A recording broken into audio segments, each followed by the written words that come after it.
forecast for the week of September 1st, 2024. Now, you know, if you watch regularly, you're saying yourself, but Armand, September 2nd is Monday and the 1st is Sunday. And I usually begin the forecasts on Monday, but I couldn't resist, you know, September 1st. It seems like a good number to begin with. And on top of all, it is such an exciting day that I couldn't help myself but to talk about it again, September 1st. And a lot of people watch these forecasts on the Saturday and Sunday before the week, so it's very, very relevant. I just want to talk about it. So we have two things going on the 1st. We have, first of all, Pluto retrogrades back into Capricorn for his last stay till the end of the year. He's going to be in Capricorn, and that is a revisit of the issues of the last few years, and actually going back to 2008. We're getting this time I can use the word correctly. It is the denouement. It is the results of the last 16 years, going back to 2008 or so. We start to see the transformations that have taken place in our institutions, governments, our collective institutions. I always want to say things in threes, but sometimes there's really just two. What are you going to do? Anyways, so that's happening on the collective level. I would keep an eye out for the news on September 1st, just to kind of get an idea of some of the little flagship issues that may come up. But, you know, it's just one day, and really it's the whole process at the end of this year, which obviously includes things like the U.S. election. But it's not restricted to that, obviously. It's not like the planets are landing in one particular place. We'll see a lot of news that is relevant over the next few months. But, you know, I know what you're thinking. Okay, Armand. The other thing that's happening on the 1st is that Uranus is stationing to go retrograde. Now, that's something that'll affect us collectively for sure, but it'll also affect us each individually in a much more personal way than the Pluto transition, unless you have something like in late Capricorn or something like that, in which case, well, you may feel a little bit more than others. Or late Cancer. Very late, though. Pluto's not getting back. He's staying in the 29th degree of the sign. So it's going to be very, very late, 28, 20. Feel a little of the shakes there at 27, 28, but only really relevant if you're at 29 degrees. Uranus.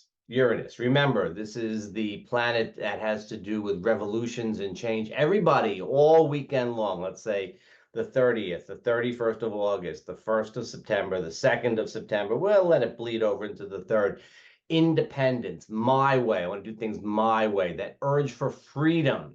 Right? Remember, Uranus, the planet of breakdowns, breakups, breakouts. Breaking free is the real key here. And we all have the urge to break free. That's, you know, with Uranus stationing, we're all feeling that very, very much. This is the need for independence, you know, eccentricity, perhaps. You know, do your own individual thing.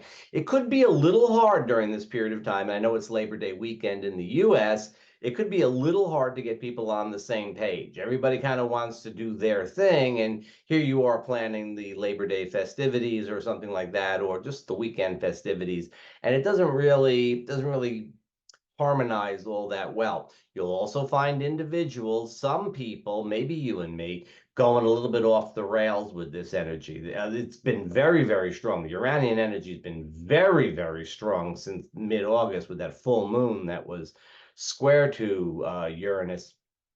And Uranus has been very busy as he stations. And when planets are stationing, they get extra powerful. They slow down and they get that sort of steamroller effect. And we'll continue to feel that going forward a little bit in the coming week. But particularly right at the very beginning of this week, right at the very beginning of September with Uranus stationing, we're going to get a really, really hot kind of burst of Uranian energy. Indeed, some people will have a hard time keeping their cool. You know, for most of us, it's just a matter of, you know, we can't decide what to do. It's not easy to get everybody on the same page. It's not like, you know, it's hard to coordinate things when everybody wants to do their own thing. The collective Brownian motion For those of you who remember high school chemistry, the collective Brownian motion is very high. All the little molecules are flying off in their individual directions, and once in a while they collide with each other, and that can result in some sort of difficult encounters with people. That's one possibility.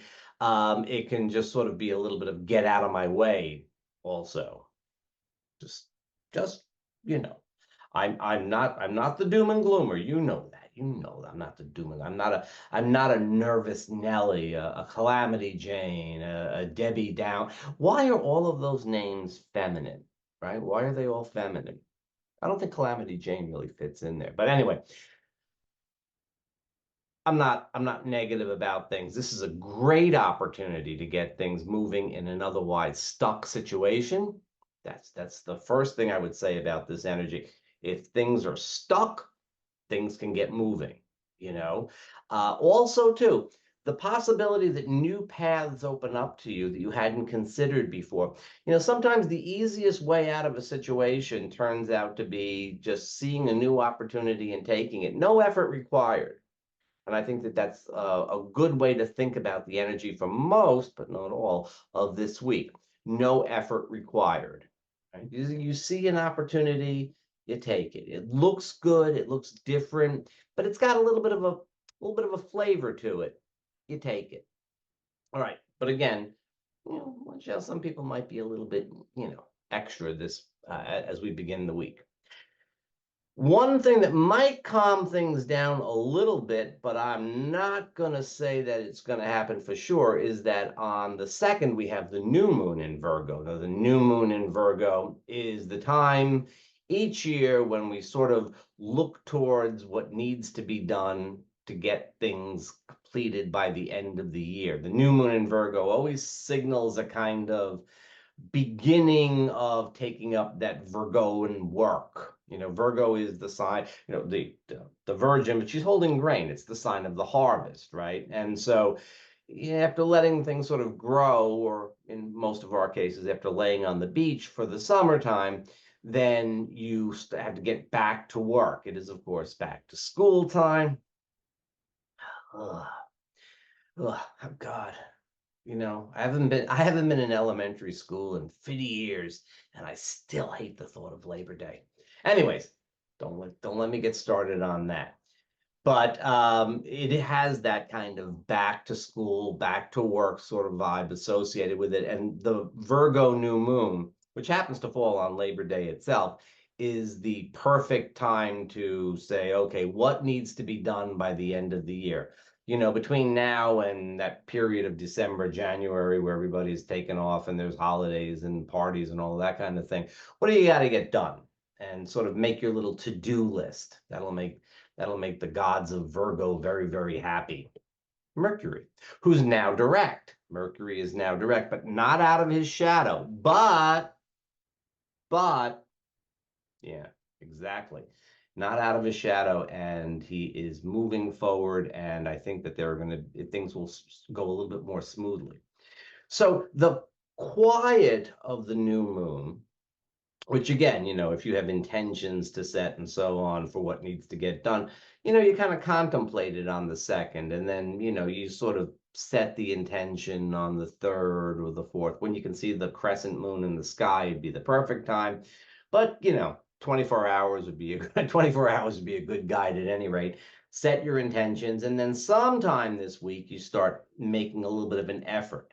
And I would suggest that effort might be best placed out around the 7th and the 8th. We'll talk about that when we get there, because there's other stuff happening this week.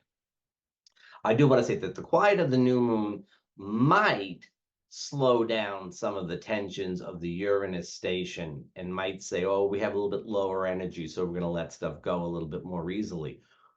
Or the lack of lunar energy might force folks to internalize the Uranian energy and not express it, and that could lead to some additional frustrations. Just, Uranus stations, great. Do your thing. Do your thing by yourself. Enjoy yourself. Make the most of it.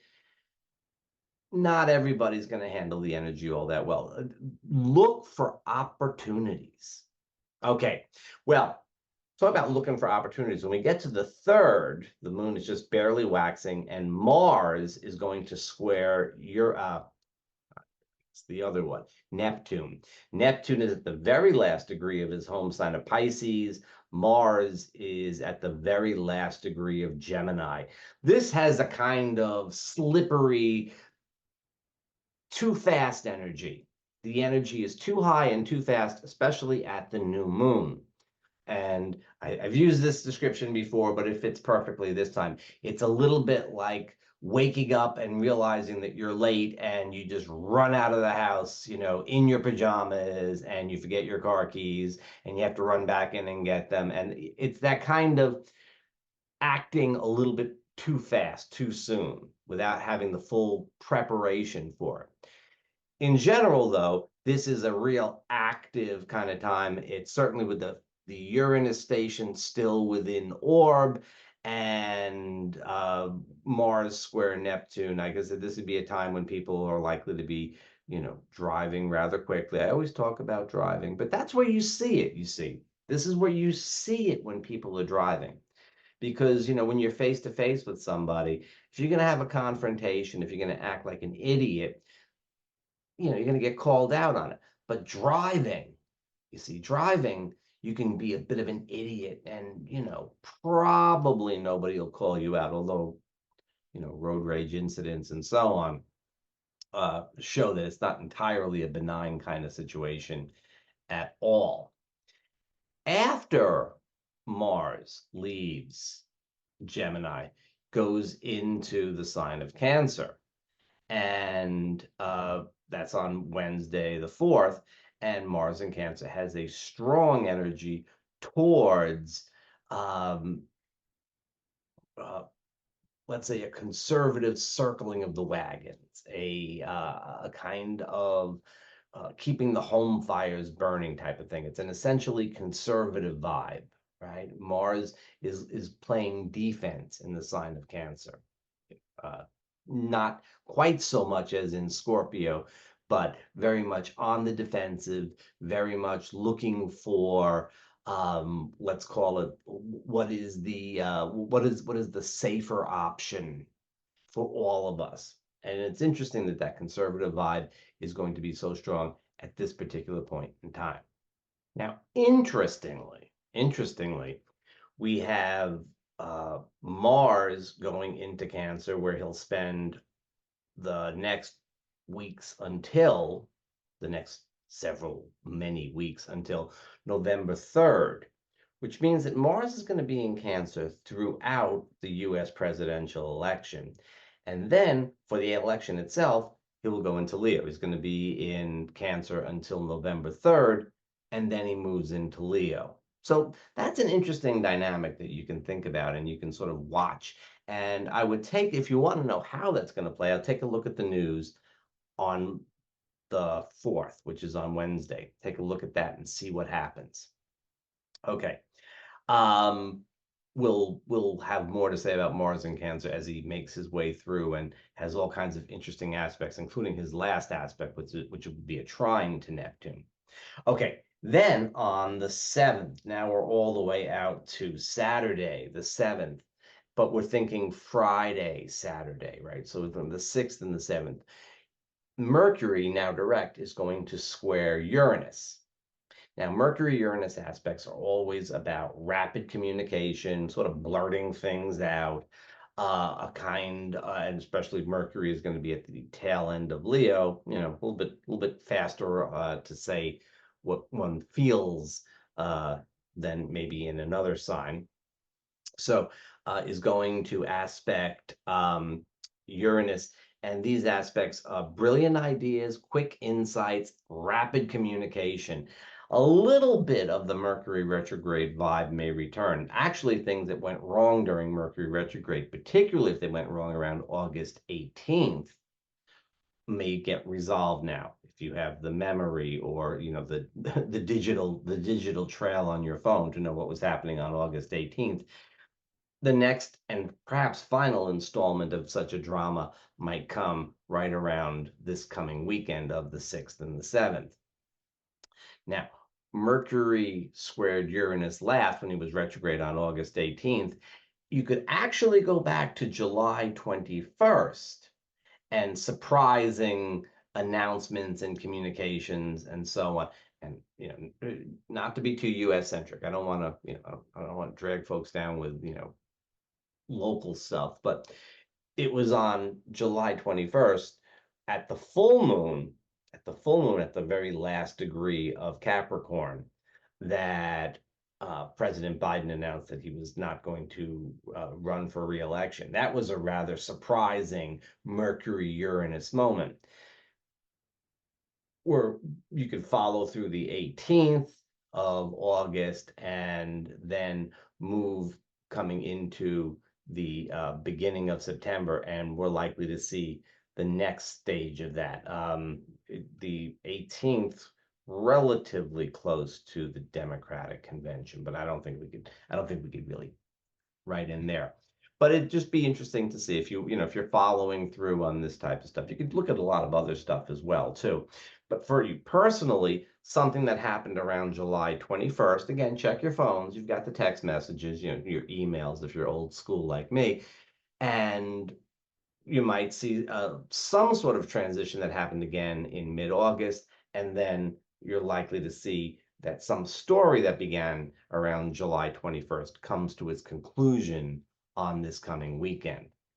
But look for, especially in the collective, there to be some pretty bold messages getting out there, because not only is Mercury square to Uranus, but on the very same day, Pallas Athene, the truth teller asteroid, the spear carrying goddess of wisdom, is going to be sextile to Pluto. Pluto now back in Capricorn, and Pallas Athene at the very, very end of Scorpio. If you're looking for a real powerful message to get out, then I would think Pallas Athene and Pluto at the very last degrees of Scorpio and Capricorn would be this would be a good time to go look for that to happen. And then the very next day, Pallas Athene goes into Sagittarius, and that kind of sends a bit of that changes the vibe quite considerably, because it would signal a time when perhaps one expresses one's beliefs more than anything else, because Sagittarius is very much the sign of beliefs. It's also, though, a very big picture sign. On the collective level, you look and see how that plays out. And if I remember, I'll give you some little insights as Pallas makes her way through the sign of Sagittarius. But right this weekend, again, we're really in the center over here of seeing a pretty big shift. There's a lot of shifts happening the end of August, beginning of September, right? This is a different time. We're entering into a different time. It's the sort of situation where we look back to, let's say, the beginning of August, and it just seems like a very long time ago. Even the middle of August is likely to seem like it was a very long time ago. We're also, and this begins at the new moon on September 2nd, we're also heading towards eclipse season, which the first eclipse is going to be a lunar eclipse on September 17th. Oh, that's so far away, you say. And yet, the celestial tensions are already starting to ramp up to eclipse season. And once we're getting close to the eclipses, and between the eclipses and afterwards, we've got about 6 weeks when things are a little jangly. Things are a little bit extra, again, to use the same term twice in one video. What am I going to do? And then on the 8th, the other thing that happens, and this is going to color the weekend quite a bit, is that the sun is opposite Saturn. So now we have the Virgo sun right about the middle of Virgo, and is opposite Saturn right about the middle of Pisces, and 16 degrees, about 16 degrees of Pisces. And the sun opposite Saturn is a bit of a test. And, if the beginning of the week was all about, follow your intuition, see something new and take it, no effort required, Sun opposite Saturn is a whole different story, very much effort required, right? This is perhaps a chance to take the insights and excitement you had earlier in the week and ground it. The sun in Virgo has to go through the steps and pay attention to details and doesn't really love that. Opposite Saturn, it's no ego boost. Sun opposite Saturn is never much of an ego boost, but it's an opportunity to work through and make the most of what you got to work with. Okay. It's not that kind of big picture enthusiasm, even though we're approaching the first quarter moon. First quarter moon in Sagittarius is kind of upbeat, but just as we get to the weekend, I'm saying, let's say Friday, Saturday, Sunday, again, there is the upbeat mixture of the Mercury Uranus stuff then gets a little bit tempered by the sun opposite Saturn. It would be a great time to do house chores, maybe that first homework assignment, and all of that sort of stuff, right? This is, the kind of, you've got some responsibilities. You have to live up to your responsibilities. There's some things that you got to do. You got to go do them. It's not bad. It's not bad, but put in a little bit of effort. Don't expect a whole lot of ego stroking for your for your efforts. Don't expect really, really great rewards. You might feel a little bit if you're like a tarot. This is sort of like a hanged man card. That's sort of like just a little bit of a suspension. And yet, if you're just hanging, then you don't have to do anything. But in this case, you kind of have to do something. Maybe it's more like a seven of pentacles if you want to go there. Sort of like, you have to put in the effort and you have to wait for the result. But put in the effort. Put in the effort. Some house chores would probably be a really good idea. If you have work stuff to do, you might have to take some work home over the weekend. Then take the work home over the weekend and do it. Is it going to be a fun weekend? It'll be a fun weekend. Go ahead, have some fun. What do you, you don't need me to tell you that, right?